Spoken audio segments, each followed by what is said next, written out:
business this morning is a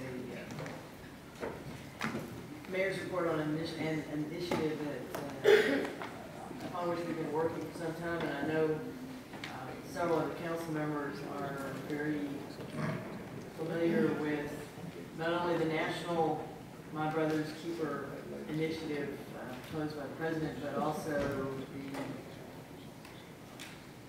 our local version of My Brother's Keeper. I asked Director Williams to take this on, and he was eager to do so. We recognize that we have some significant challenges in access to opportunity, that particularly for young men of color, young men and women of color, but particularly young men of color. And the National My Brother's Keeper movement has called upon cities across America to step up and do more. And as you might imagine, stepping up and doing more does involve an allocation of resources, but sometimes, as we have seen with our initiative on homelessness, it just means taking the resources you're already using and doing a better job with them. And so I have to say that Stephen Williams and the team have come up with a proposal that does both and that has the potential to have a significant impact on the community. So, Director Williams. Good morning. Thank you, Mayor. I think that was a good introduction, really setting the context of My Brother's Keeper. But what I want to start with is just give you some statistics to let you know why this is important for Houston. 75% of Houston's males ages 10 to 24 are Hispanic or Black. Black and Hispanic boys are more than 2 times more likely to be in poverty. Black boys are more than 7 times more likely to have an encounter with law enforcement and 2 times more likely to have an out-of-school suspension. Hispanic boys are 3 times more likely to be uninsured. And I don't know whether or not you read an article in the newspaper, I think it was the day before yesterday, that really talked about the effects of poverty on learning itself. On the second slide, you'll see how the number of people that we have engaged to really develop an action plan. This started last year. As you can see, we have engaged over 200 people, 75 organizations. We have a host of recommendations that are, I think, cross-cutting. On your desk, you have a copy of the full action plan. And just to give you an example of organizations and individuals that we've engaged, Big Brothers Big Sisters, Fifth Ward Enrichment Program, AVANCE, HISD, of course, because we're targeting their feeder patterns, Alma Neighborhood Centers, of course, our colleagues at HPD, Parks and Libraries, Harris County Protective Services, Juvenile Probation, and the Constable offices. As you can see, because the issues are so complex, we have to have a multi-sectoral approach to this issue. On the next slide, you'll see that we worked with HISD over a few weeks and narrowed the selection of feeder patterns down to 8 feeder patterns. Then we took that list of feeder patterns and gave it to the Texas Southern Barbara Jordan Michelino School of Public Affairs and asked them to narrow that down. And the reason is because we can't take on all of the city of Houston, or we have to really narrow our focus just because of the amount of resources that we have. And so they came back with the recommendations that we focus on these 3 school feeder patterns initially. And they used a process where they looked at the various milestone indicators and how those feeder patterns were actually performing to really narrow it down to those 3 feeder patterns. Our hope is that we start with those 3 feeder patterns and then cascade this effort to the rest of the city. This doesn't prohibit us from having individual initiatives in the other areas that are really geared toward the meeting the milestones associated with My Brother's Keeper. On the next slide, I just want to talk about two working teams that were formed as a part of this process. One is 6 milestone action teams. With My Brother's Keeper, there are 6 milestones that came out of the White House, and through our efforts, our community decided to focus on all 6 and pick a specific geographical area which coincides with these feeder patterns. For example, the first milestone is entering school ready to learn. And that would be an example of a milestone team. These milestone teams in the next 4 to 5 months will come up with more specific recommendations. The people that populate these teams are actually folks that are in the business or have specific expertise or interest in the various milestone areas. Not only are we going to get specific recommendations, but we're also going to get policy recommendations that might have system-wide implications. We also have 3 action teams. The 3 action teams are situated in the 3 school feeder patterns. On those action teams, we have principals, nonprofits, parents, students, and others with an interest that are living in that area.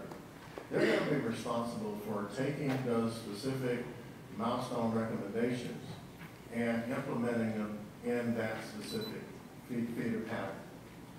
Examples of people that would be in on those area action teams would be principals, parents, nonprofits that could actually implement them. Let me give you an example of how that would work.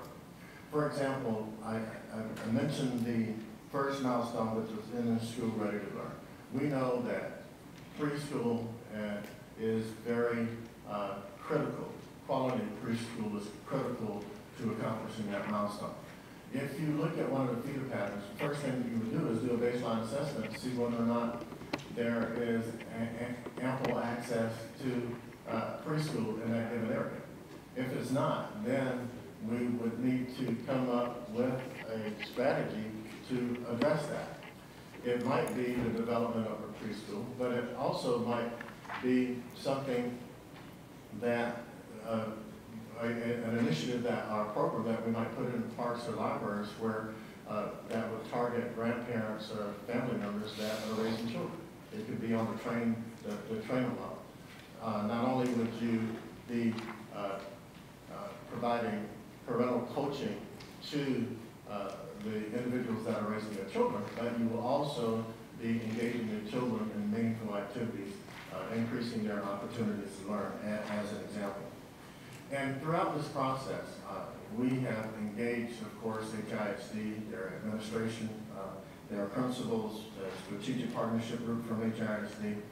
There are individuals that the principals report to, called chiefs, that we talk to. We talk to youth council members, students.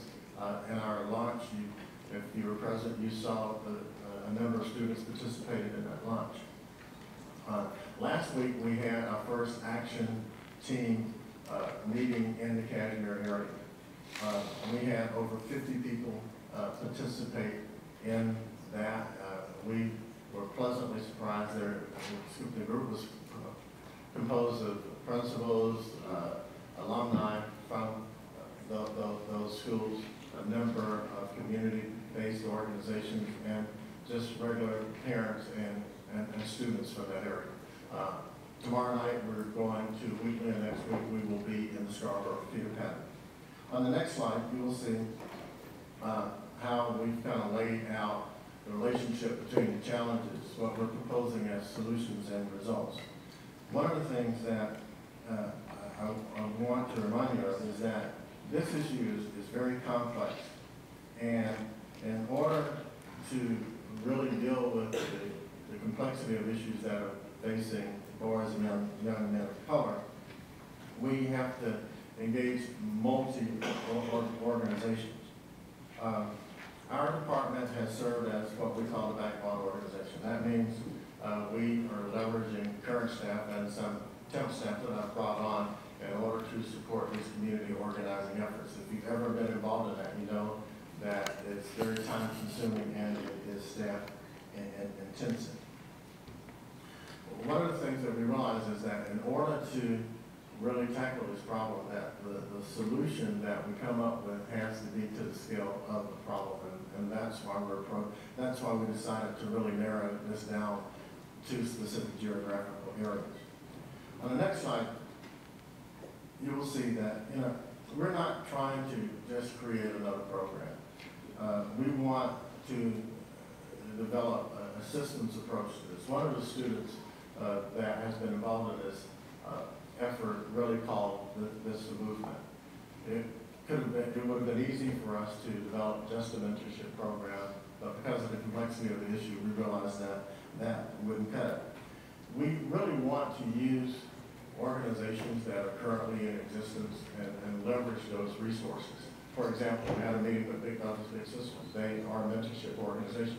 Why can't we use them as the host mentoring organization? They have, they certainly have the infrastructure in place. There are match coaches that they have as a part of that.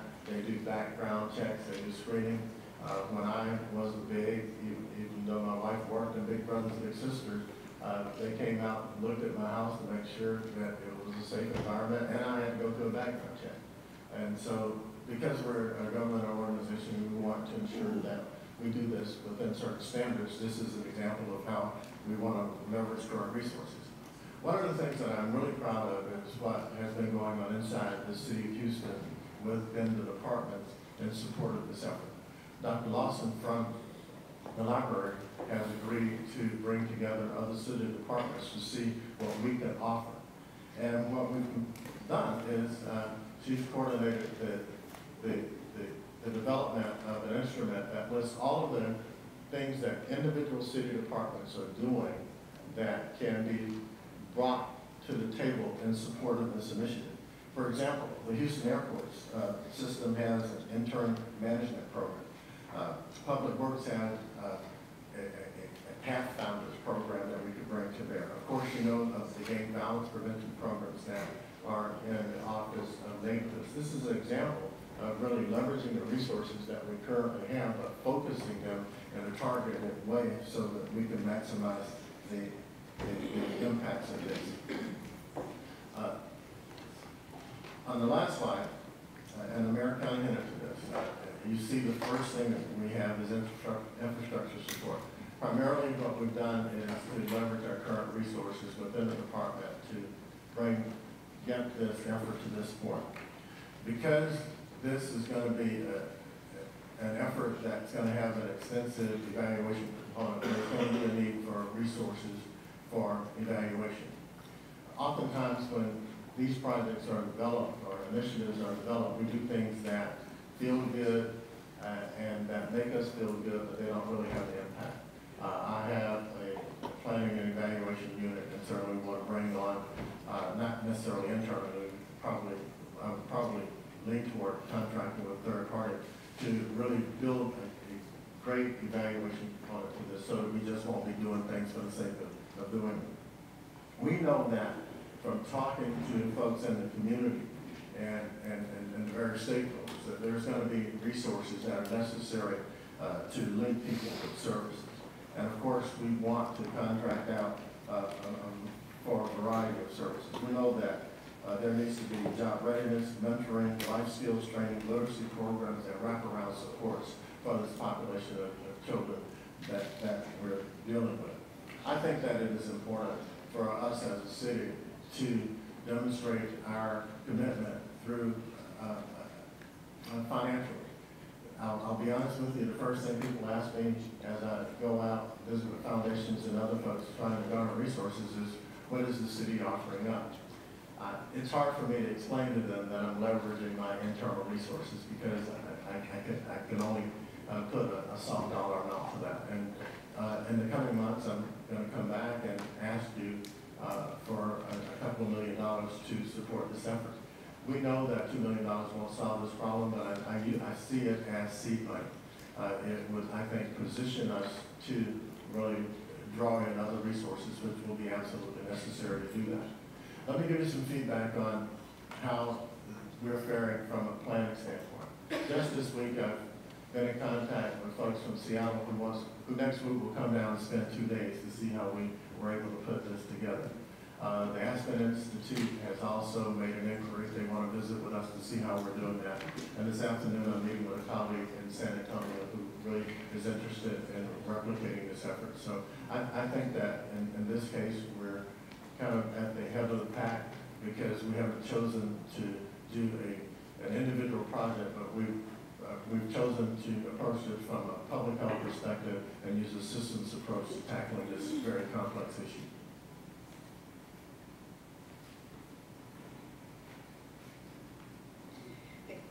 Council members, as I said at the beginning, this is a really high-level presentation. You have a book that provides a lot more information, and I know Director Williams has been attempting to set up meetings to give background information on this. As we did, we're approaching this very similarly to how we tackled the national challenge to have cities step up on homelessness, and as you know, we are now being lauded as one of the best cities in America in terms of our recent response to homelessness and dropping homelessness.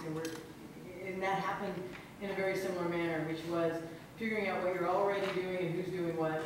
You don't reinvent the wheel, but you leverage the resources you have, but you also reorient those programs toward converging on a goal. And we also work to focus on the mission. There are a lot of organizations doing a lot of great work, but now we have a new singular mission that's bringing them together. And so, for example, we spend a great deal of money on after-school programs. I'm not going to denigrate after-school programs, but they don't have a long-term impact if they are not linked to other programs that happen over the course of a young person's life. We have our summer jobs program. Again, very successful summer jobs program, but it is in isolation. And so we have too many programs that we're spending money on that are in isolation. This allows us, particularly in these 3 feeder patterns with a concentrated effort so that everything we do stacks on top of each other and feeds into each other instead of it's just we shoot something out there and we pat ourselves on the back and say, hey, we have after-school programs or we have a summer jobs program. Now we have a coordinated and comprehensive targeted program, at least in these areas, with a feedback loop so that we can refine and redefine as we go and track the impact longitudinally. Chair